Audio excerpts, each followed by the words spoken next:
Happy Friday, ladies and gentlemen. So today you are getting a video lesson from me. I'm out because I have to coach my daughter's school softball team, even though she's not playing yet. She will be playing in a couple years, and so I'm helping out by starting the coaching position now. First of all, complete the Ed puzzle on homeostasis. It should be posted on Google Classroom. If not, you all know how to access it. It's a very short Ed puzzle. It takes about 3 minutes. And then you're going to finish the second half of your chapter 35 notes that we started about a week and a half ago. So this is what they look like in case you don't remember. We had finished approximately right here, and you will be starting at this location on your notes for today. So once you're done with that, return to the video lesson. So you can press pause until you're finished with your Ed puzzle.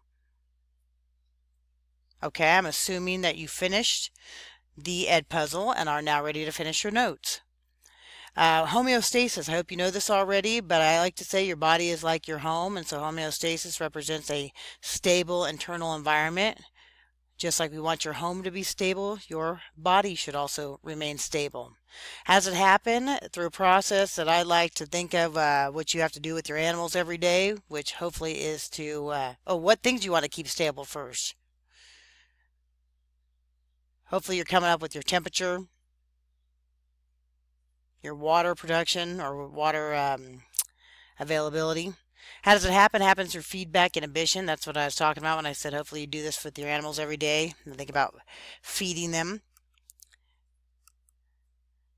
And of course, body cells work best when they have a stable amount of certain things within. I don't know if you can think of any of those, but temperature would be one. Normal body temperature of a human. Good idea to know this in case you ever have kids one day. Water levels, glucose concentration, that's something that does not work on me. Ultimately, all of your organ systems work together to maintain those stable levels. We're going to focus on temperature and glucose concentration for this particular lesson. So going back to normal body temperature, if you ever have kids or if you're ever wondering if you're sick and how sick you truly are, knowing normal body temperature gives you an idea of whether or not you're at the point where you need to go to the hospital. Humans have a normal body temperature of 37 degrees Celsius. That converts to about 98.6 degrees Fahrenheit. If it's hot outside, your body is still 37 degrees Celsius. If it's cold outside, your body is still 37 degrees Celsius, unless you're in extreme situations. But it will do everything it can to make sure that you stay at 37 degrees Celsius. So how do you cool your body down when it's hot? There's two particular ways, and that's where you're going to put in, it's like a miniature link word. You're going to list option number one or mechanism number one for the first method, and then you're going to list mechanism two for the second method. Most of you know that you sweat when you get hot. How does sweating cool you down? Ultimately, you release sweat glands, you end up with liquid on your skin, and the heat from your skin actually transmits or transfers from inside your body through your skin and is released into the air. And so it actually heats up that water that's on your skin, and it loses the heat from your body as it's doing that. The second one is called vasodilation. Hopefully you know what it means to dilate eyes. If you're talking about vasodilation, it refers to dilating your blood vessels. So capillaries under the skin will actually fill with blood when it's hot.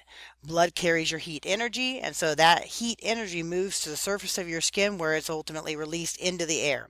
This is why you look red when you're hot.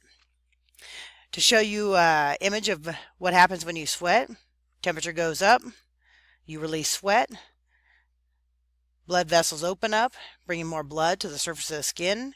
Heat from the blood moves to the water, causing the water to evaporate. Temperature goes down, and you stop sweating. That's feedback inhibition. You produce sweat to cool you down. You cool down, you stop sweating. Product of a system shuts the system down. Here's the vasodilation, a little closer look. Temperature goes up. Blood vessels dilate, increasing the amount of blood and heat transmitting to the surface of the skin. So more heat is lost from the skin. Temperature goes down. Blood vessels close down again. What about when you're cold? We call that vasoconstriction. It's opposite of vasodilation, where capillaries actually will get constricted.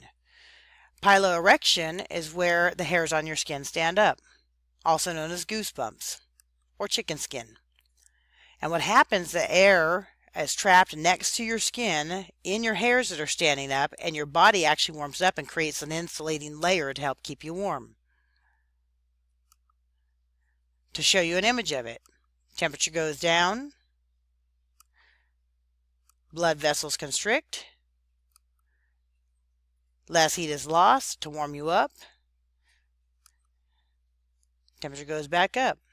This is piloerection, so your temperature goes down when it's cold a little bit, hairs stand up, and there's the insulating layer next to the surface of the skin that acts as a barrier, or almost like a shirt wrapped on your skin. Blood glucose. So you need an exact level of glucose. If you were to test your blood sugar, you'd probably measure at about 100 for blood sugar. There's two hormones that play a role in this, insulin and glucagon. How do they work? If you have too much glucose in the blood, that's what you're seeing here. Up above is the liver, which stores glycogen. Then insulin will take some of those molecules and actually move them into your liver for storage. And so when you wake up in the morning, if you don't eat breakfast, your blood sugar will tend to get low.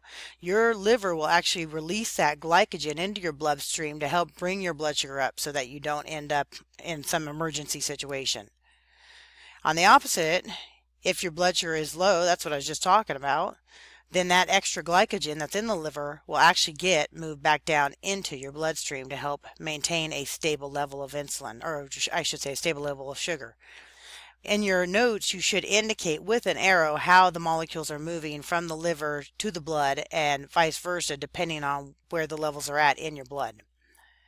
With diabetes, that's what I have. Type 1 and type 2 don't produce enough insulin.